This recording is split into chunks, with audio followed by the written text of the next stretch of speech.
फ़ायदा है, बल्कि कुछ फ़ायदा उन्हीं का हो जाता है। लेकिन वो बोलते हैं तभी असेंबलिंग के लिए मोदी जी ने एग्जैक्टली मुझे याद आ रहा है कि एक स्टेटमेंट भी दिया था कि टेस्ला को कहा था कि आप आ जाओ। तुमने अस्सलाम वालेकुम, नमस्ते, सत श्री अकाल, कैसे हैं आप लोग? उम्मीद करती हूँ ठीक होंगे, खुश होंगे। मैं हूँ हाजिका अली और मेरे साथ हैं तारिक नियाज़ी। अस्सलाम वालेकुम, नमस्ते, सत श्री अकाल। उम्मीद करता हूँ ठीक होंगे, खुश होंगे। दोस्तों जहाँ रहे खुश रहें, माँ बाप का ख्याल करेंगे क्योंकि माँ बाप हैं तो सब कुछ है। आज की हमारी वीडियो है the making of Mahindra Scorpio N. So start करते हैं अपनी वीडियो को। Let's start. ओके गाइस, तो वीडियो का टाइटल है the making of Mahindra Scorpio N. So start करते हैं।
जी जनाब।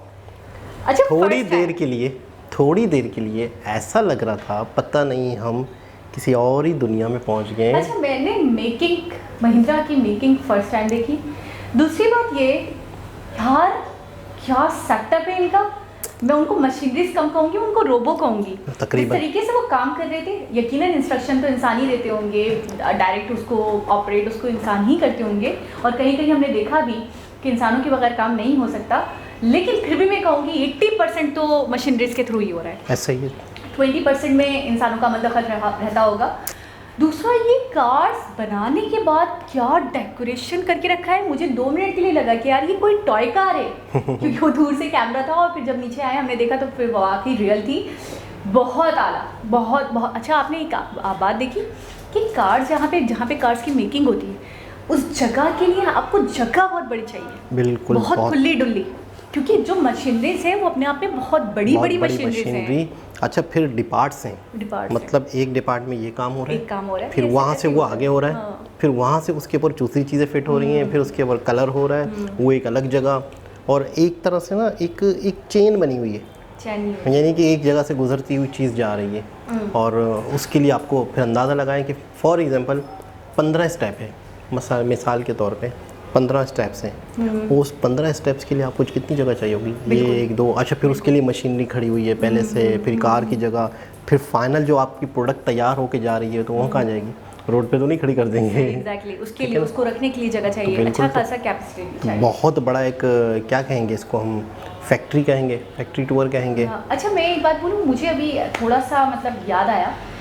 हमने एक मूवी का क्लिप देखा था जिसमें टाटा की और मोदी जी की मुलाकात थी, जिसके अंदर वो कार्स, वो जो उन्होंने 1 लाख वाली नैनो टाटा नैनो के हवाले से उन्होंने उनसे बात करी थी। तो उन्होंने कई एकड़ की ज़मीन मांगी थी, ठीक है ना। तो मुझे तब भी थोड़ा मैं हैरान भी हो गई। मैंने कहा यार एकड़ तो बहुत ज़्यादा होते हैं, तो कई 100 एकड़ मांग रहे हैं।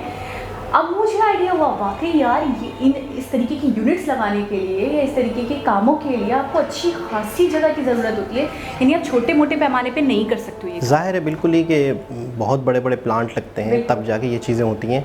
लेकिन वैसे मैं बताऊं कि एक इंडिया के अंदर इस तरह का एक सिस्टम, इस तरह की दुनिया की सबसे ज़्यादा यूँ समझ लो कि बेहतरीन गाड़ियाँ इंडिया में बन रही हैं और इस लेवल पे बन रही है, इतनी ज़बरदस्त किस्म की मैन्युफैक्चरिंग हो रही है। और सबसे अच्छी बात ये वो नहीं है, इसको कहेंगे कि एक होता है ना कि अपना असेंबल नहीं है, ये टोटल बन रही है। ये बहुत बड़ी बात है। अगर सही मायनों में इस बात को की गहराई को समझा जाए तो ये अपने आप में बहुत बड़ी बात है कि totally A to Z Indians. अच्छा, एक और चीज़ है जिस पे मैं बहुत खुश भी होती हूँ कि ये बहुत मुझे अच्छी बात लगती है इन लोगों की, कि ये एक पॉइंट पे आके रुकते नहीं कि जी हमने कार बना ली, अब तो हमने कार बना ली, अब तो बस ठीक है ख़त्म हो गया, कार बना ली ना, हमारे लोगों के लिए आसाइश हो गई, आसानी हो गई, अब क्या ज़रूरत है। एडवांस से एडवांस बनाएंगे, ठीक है ना, इम्प्रूवमेंट से इम्प्रूवमेंट लाएंगे, time to time, day to day. अब जैसे कि कुछ वीडियो में हमें पता भी चला था कि महिंद्रा टेस्ला की टक्कर की गाड़ी बना रहा है। बिल्कुल, मतलब फ्यूचरिस्टिक है। तो टेस्ला को आने की ज़रूरत ही नहीं है, टेस्ला को ये लोग घुसने नहीं देंगे ना, क्योंकि भाई ये एक प्रोडक्ट है जो आपको बाहर वाला ऑफर कर रहा है और आपका घर वाला ही वो बंदा बना ले वही प्रोडक्ट्स हैं, बल्कि उससे अच्छा और उससे सस्ते में, तो आप बाहर वाले का क्यों ऑफर कबूल करोगे? अब अच्छा क्यों करेंगे, पता है करना चाहिए, क्यों करेंगे? वो लोग करते हैं इस तरह के ऑफ़र, मैं बताऊं करना चाहिए।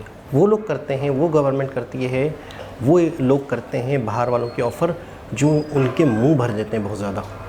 वो ये कहते हैं कि भाई हम आपका तो मुंह भर देते हैं, हमें आप अपने आवाम से कमाने दो।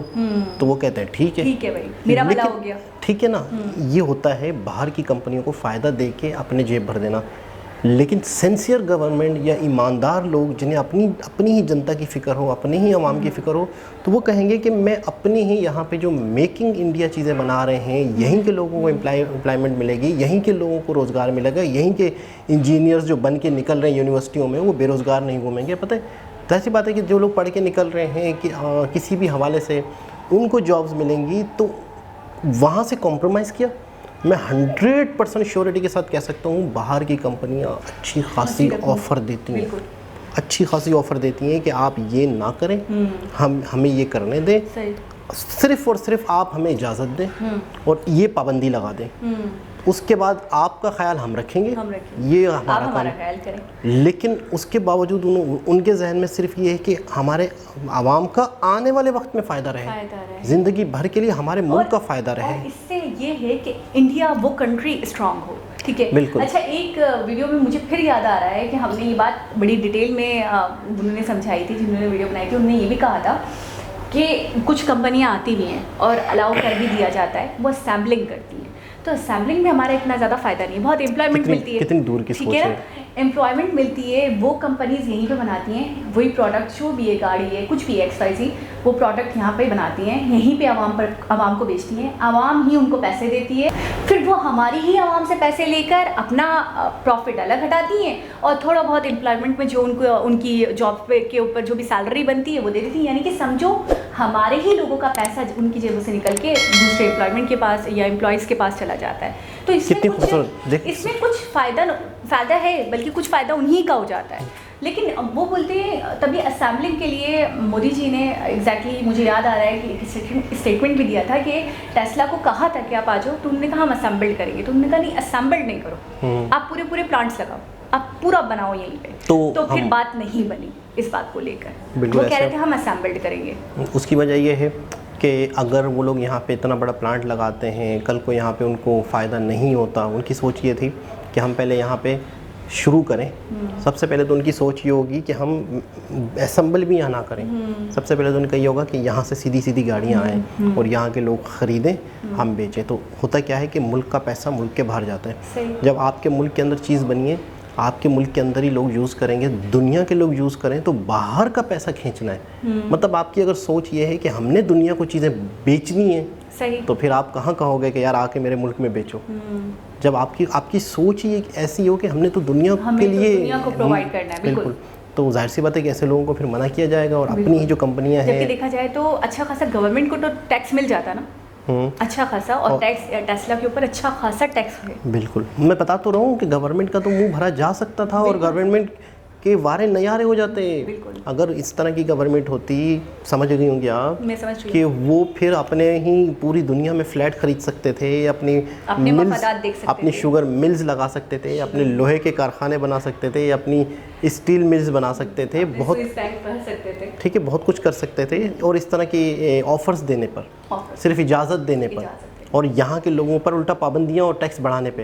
अच्छा, लेकिन फिर टाटा, महिंद्रा, ये लोग पीछे। अच्छा उल्टा इनको और सपोर्ट किया जा रहा है कि इनको जो इलेक्ट्रिक पे आ रहे हैं, गवर्नमेंट चाह रही है, गवर्नमेंट कह रही है कि अगर आप इलेक्ट्रिक गाड़ियाँ पाकिस्तान इसमें बनाएंगे इंडिया में, तो हम आपको उल्टा सपोर्ट करेंगे, उल्टा आपके टैक्स कम कर दिए जाएंगे, ये चीज़ें कम कर दी जाएंगी, ताकि आवाम के अंदर शऊर हो, आवाम को पता चले कि आने वाला दौर यही है। अच्छा जी, जब बनेगी एक चीज़ ज़्यादा से ज़्यादा, जब उसकी एडवर्टाइजमेंट होगी, तो आवाम को पता चलेगा टाटा ने इतनी गाड़ियाँ बनाई हैं इलेक्ट्रिक, महिंद्रा ने बनाई है, तो आवाम को आहिस्ता आहिस्ता कबूल करेगी कि हाँ भाई अब ये दौर है। और आपको पता है इसमें एक और भी बेनिफिट है जिसको हम नज़रअंदाज कर रहे हैं। अगर मेक इन इंडिया है, यानी कि इंडिया के अंदर ही प्लांट्स लगते हैं और इंडिया के अंदर ही एक टेस्ला लेवल की गाड़ी बनती है जो महिंद्रा ऑफर करती है, तो जो टेस्ला देगा वो क्या चार्ज करेगा लोगों से, और जो महिंद्रा देगी वो क्या चार्ज करेगी लोगों से। फर्क होगा, बहुत फर्क होगा, यानी कि कीमतों में भी अंतर होगा। अच्छा खासा आवाम का ही फायदा होगा इसमें। टेस्ला की सबसे कम कॉस्ट की गाड़ी, सबसे कम कॉस्ट की गाड़ी 50, 55, 60 लाख इंडियन रुपीस, सबसे कम वाली, यहाँ उनकी स्टार्टिंग प्राइस ही ये है। अच्छा, यानी कि हमारे यहाँ तो करोड़ों में चली गई बात। तो उनकी स्टार्टिंग है ये, तो फिर आगे कहाँ जाएंगी, यानी सबसे लो। तो उनकी मतलब उनका एक मायार ही है कि एक बहुत ही ज़्यादा अमीर तरीन लोगों के लिए। तो बहुत अच्छा लगा, बहुत ही ज़बरदस्त, और मतलब आंखें खुली की खुली रह गई, इतना ज़बरदस्त किस्म का एक सेटअप महिंद्रा का, और अच्छी खासी कैपेसिटी चाहिए इस सेटअप के लिए। ये चीज़ तो मुझे 100% समझ में आ गई कि छोटा मोटा कारोबार नहीं, अगर आप इसको समझें तो। बिल्कुल, तो यानी कि हम सोच सकते हैं, आप नहीं सोच सकते। तो एक बहुत ही ज़बरदस्त वीडियो, दोबारा किसी वीडियो से आपसे मुलाकात होगी, जब तक के लिए अल्लाह हाफ़िज़।